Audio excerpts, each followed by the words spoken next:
Buenas tardes a todos. Tengo la intención de presentaros un nuevo grupo de archivos que, dado que sabéis que en esta ocasión el examen, el primero, va a ser tipo test, creo que se hace necesaria una revisión de la exposición de los temas que se hicieron con anterioridad, no porque el contenido no se ajuste al temario, sino porque las preguntas van a ser diferentes, y creo que más que la explicación o los comentarios que yo pueda hacer al articulado, va a pesar mucho más en este primer examen que os sujetéis a la letra de la ley. Por ello, creo que el mejor sistema o el que más os va a ayudar va a ser un archivo en principio audiovisual, que subiré a YouTube, pero que la intención es hacerlo fraccionado y posteriormente hacer un único fichero de audio para que podáis utilizarlo como audiobook. El archivo de audio, tanto de primero audiovisual y después de audio, se ceñirá prácticamente en exclusividad a la letra de la ley. ¿Para qué? Para que podáis recordar el articulado, que es lo que de verdad os va a ayudar a responder las preguntas tipo test. Lo único que yo voy a añadir de mi cosecha es poner algún título a los artículos que no los tengan, por ejemplo en la ley de bases, pero no voy a hacer ningún comentario, de manera que no influya en la memoria. Si queréis utilizar el audio para memorizar, no influya en vuestra memoria más que la letra estricta de la ley. Y sin más dilación, comenzamos con la ley de bases de régimen local. Vamos a tratar en este vídeo del artículo 1 al 10. Veamos el artículo 1, que nos habla del concepto de municipio y el concepto de provincia. Nos dice el número 1 que los municipios son entidades básicas de la organización territorial del Estado y además cauces inmediatos de participación ciudadana en los asuntos públicos, que institucionalizan y gestionan con autonomía los intereses propios de las correspondientes colectividades. De otro lado, la provincia, y en su caso la isla, gozan asimismo de idéntica autonomía para la gestión de sus respectivos intereses. El artículo 2 nos habla del concepto de autonomía local en unos términos similares al del artículo 140 de la Constitución, cuya finalidad de esta autonomía es obtener la capacidad para hacer frente a las competencias que le han sido encomendadas a las entidades locales. Dice el número 1 del artículo 2.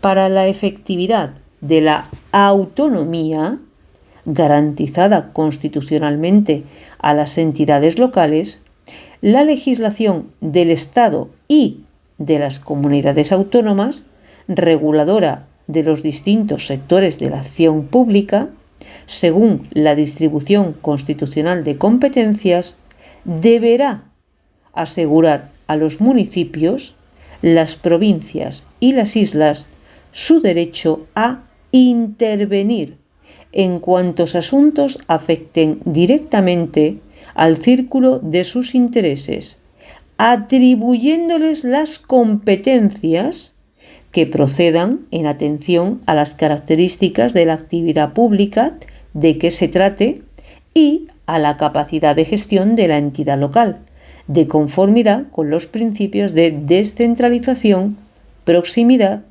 eficacia y eficiencia, y con estricta sujeción a la normativa de estabilidad presupuestaria y sostenibilidad financiera.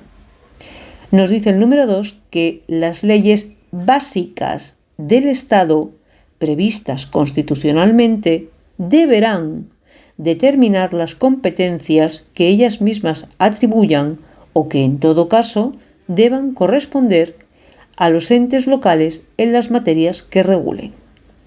El artículo 3 nos describe cuáles son las entidades locales de carácter territorial. A, el municipio. B, la provincia. C, la isla en los archipiélagos Balear y Canario.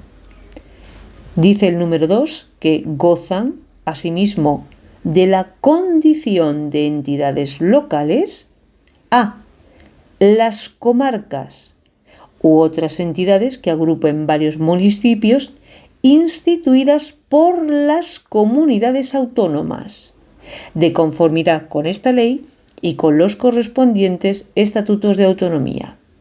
B. Las áreas metropolitanas. C. Las mancomunidades de municipios. El artículo 4 nos describe un conjunto de potestades que ostentan las entidades locales. Este artículo es muy importante.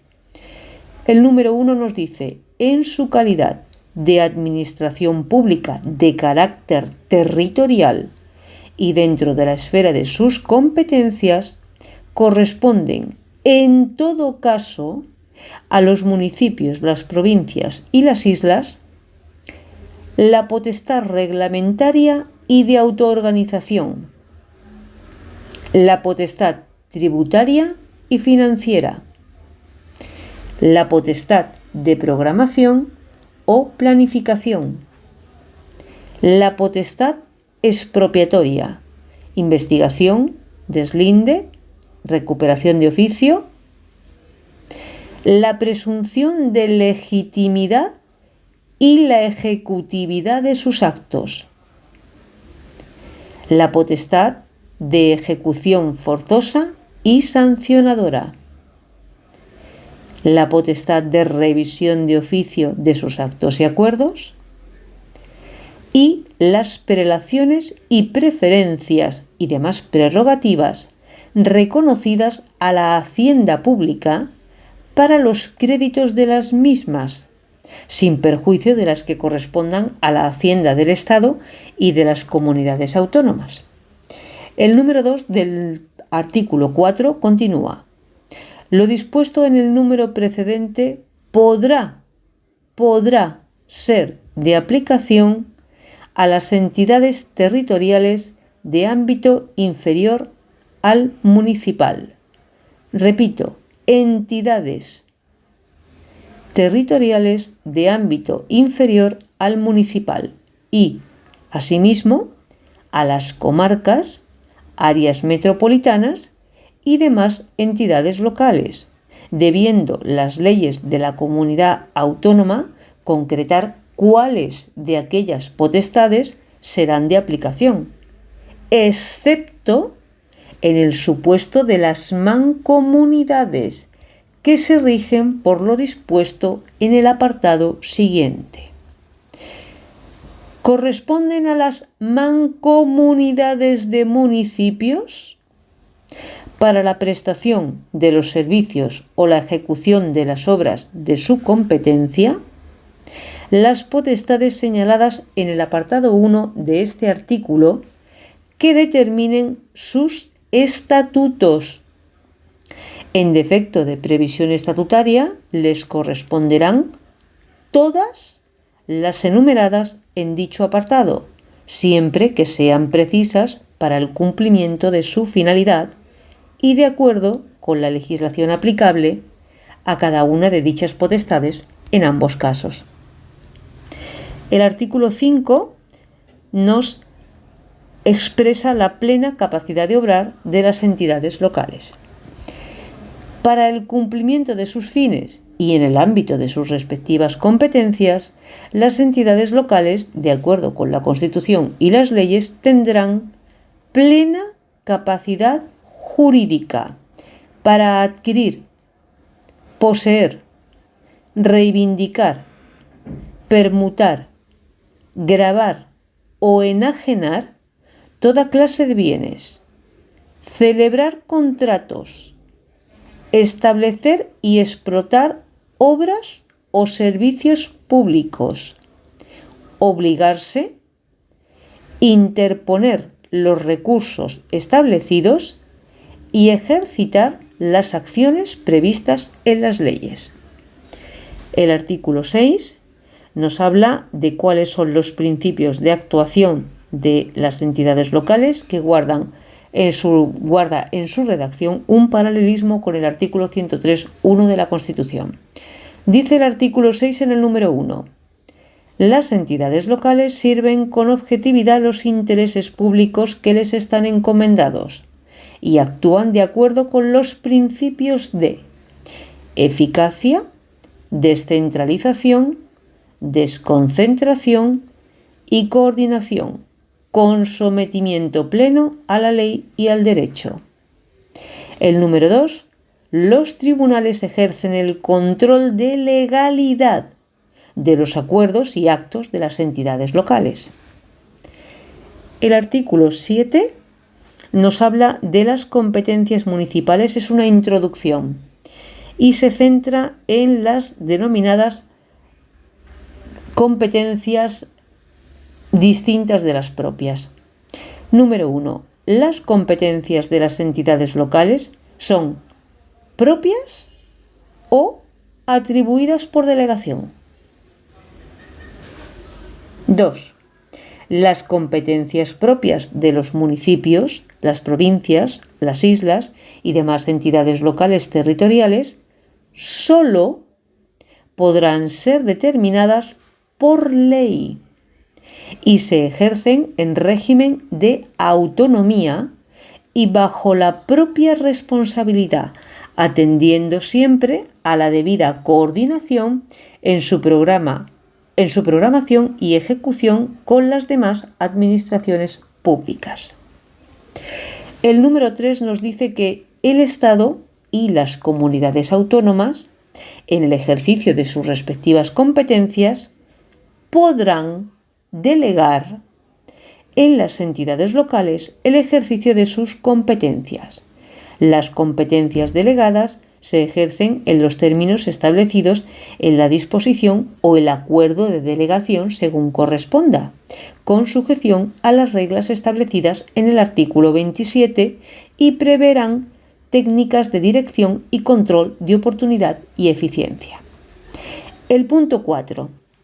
Las entidades locales solo podrán ejercer competencias distintas de las propias y de las atribuidas por delegación cuando no se ponga en riesgo la sostenibilidad financiera del conjunto de la hacienda municipal, de acuerdo con los requerimientos de la legislación de estabilidad presupuestaria y sostenibilidad financiera, y no se incurra en un supuesto de ejecución simultánea del mismo servicio público con otra administración pública. A estos efectos serán necesarios y vinculantes los informes previos de la administración competente por razón de materia, en el que se señale la inexistencia de duplicidades, y de la administración que tenga atribuida la tutela financiera sobre la sostenibilidad financiera de las nuevas competencias. En todo caso, el ejercicio de estas competencias deberá realizarse en los términos previstos en la legislación del Estado y de las comunidades autónomas. Pasamos al artículo 9, que nos habla de las normas de carácter general, es decir, aquellas que no podrá limitar el ámbito de aplicación de las entidades locales. Las normas de desarrollo de esta ley que afecten a los municipios, provincias, islas u otras entidades territoriales no podrán limitar su ámbito de aplicación a una o varias de dichas entidades con carácter singular, sin perjuicio de lo dispuesto en esta ley para los regímenes municipales o provinciales especiales. Por último, el artículo 10, que nos habla de una obligación de coordinación que en principio ostenta el Estado de acuerdo con lo dispuesto en la 4015, pero veamos ahora la redacción del artículo 10 porque extiende esta obligación de coordinación. Artículo 10.1. La administración local y las demás administraciones públicas ajustarán sus relaciones recíprocas a los deberes de información mutua, colaboración, coordinación y respeto a los principios de los ámbitos competenciales respectivos. Procederá la coordinación de las competencias de las entidades locales entre sí y especialmente con las de las restantes administraciones públicas, cuando las actividades o los servicios locales trasciendan el interés propio de la correspondiente entidad, incidan o condicionen relevantemente los de dichas administraciones o sean concurrentes o complementarios de estas. Tercero, en especial, la coordinación de las entidades locales tendrá por objeto asegurar el cumplimiento de la legislación de estabilidad presupuestaria y sostenibilidad financiera. Y por último, el punto 4, las funciones de coordinación serán compatibles con la autonomía de las entidades locales. Fin de los artículos 1 al 10.